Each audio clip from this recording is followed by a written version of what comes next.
Good afternoon, this is Jeff with Sewer Tech Northwest. We're at 2516 Northeast Norton Court here in McMinnville, located just to the right of the front door.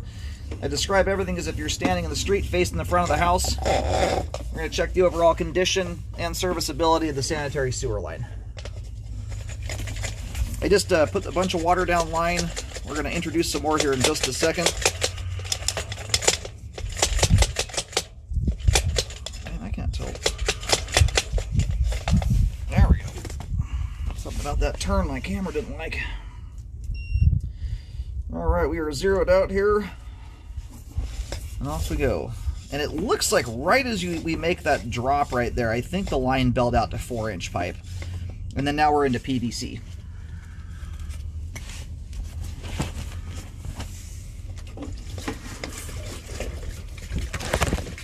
Oh, and once more into 3034 PVC. Whole bunch of transitions there.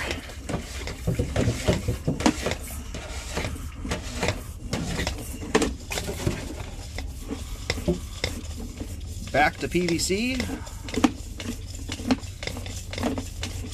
And we're definitely in 4-inch 3034, that green PVC there. The smallest diameter they make is 4-inch. So right as the line we dropped in there, the line started to dive just a few feet in, and it looks like the line bells out to 4-inch right there.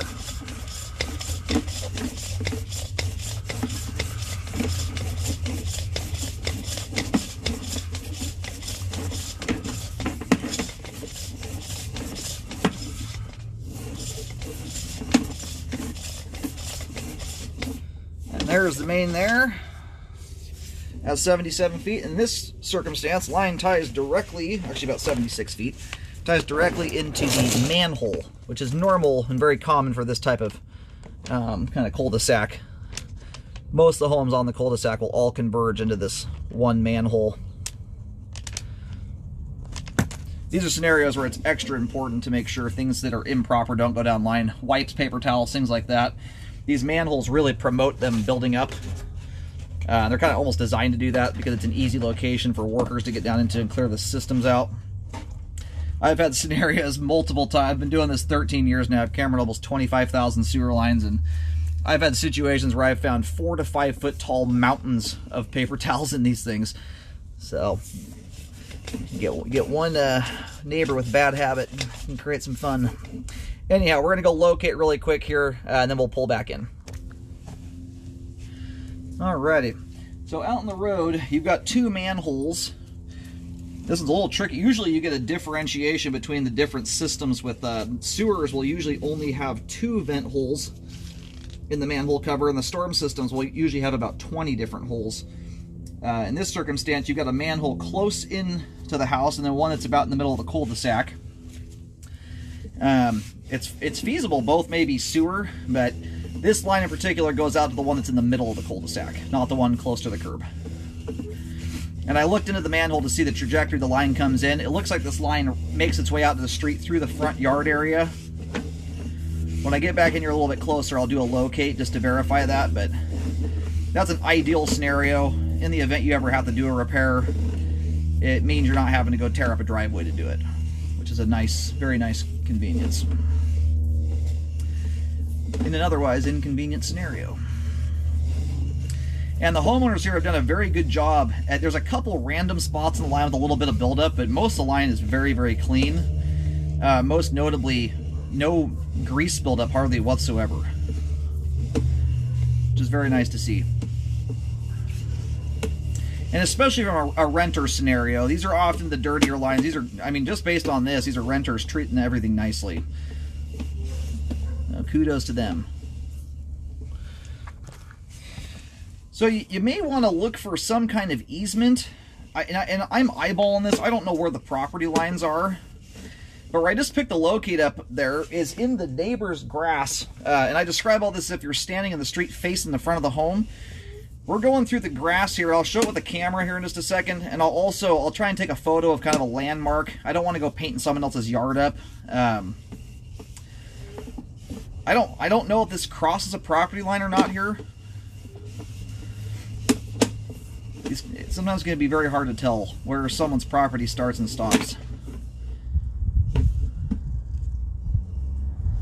fact, you've got there's a tie-in right here at the top of the sewer line. I don't know if these are tied together or not. I've done a lot of houses in McMinnville, and this is, I'm not sure if we've got a second clean out here or if it's a tie-in for another line. I think what I'll do is I'll take some photos and then go over the picture with my pen. But that tie-in there is coming in at the top of the sewer line. My camera's sitting a little bit sideways right now, and it's basically straight out from the clean out. Looks like on this property, well onto it, as far as I can tell here. Now it looks like it bumps to 4-inch right there. So let me show you this real quick. I mean, aside from some of the oddities here with that random tie-in there and where the line is routed, very nice looking sewer line. Great flow end to end, and all the pipes in good shape.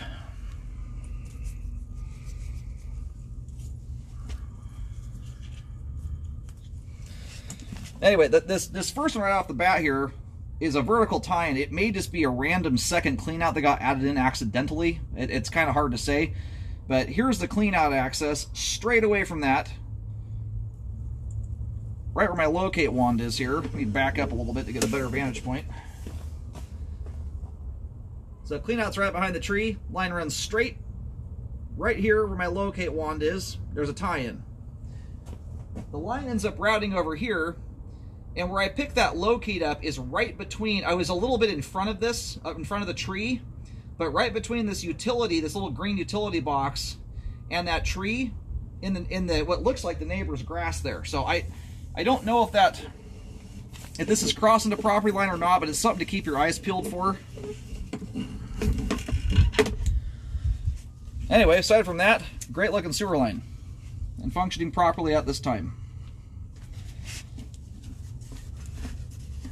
Those are things I would look into, though. The tie-in there, 5 feet in, just being that it looks like a two-way clean-out connection, I think somehow accidentally a clean-out got put in twice. I don't know. But it looks like a two-way tie-in, not a directional style tie-in. Typically speaking, when another line ties into a sewer line, it's directional, where things are forced with the flow, and it doesn't allow things to split and go both directions. That's much more indicative of a sewer clean out, because you need to be able to go both ways if you're cleaning the line out. So I'm a little more, I guess, concerned about where the line is routed than that first that tie in there, but they're both things to look into.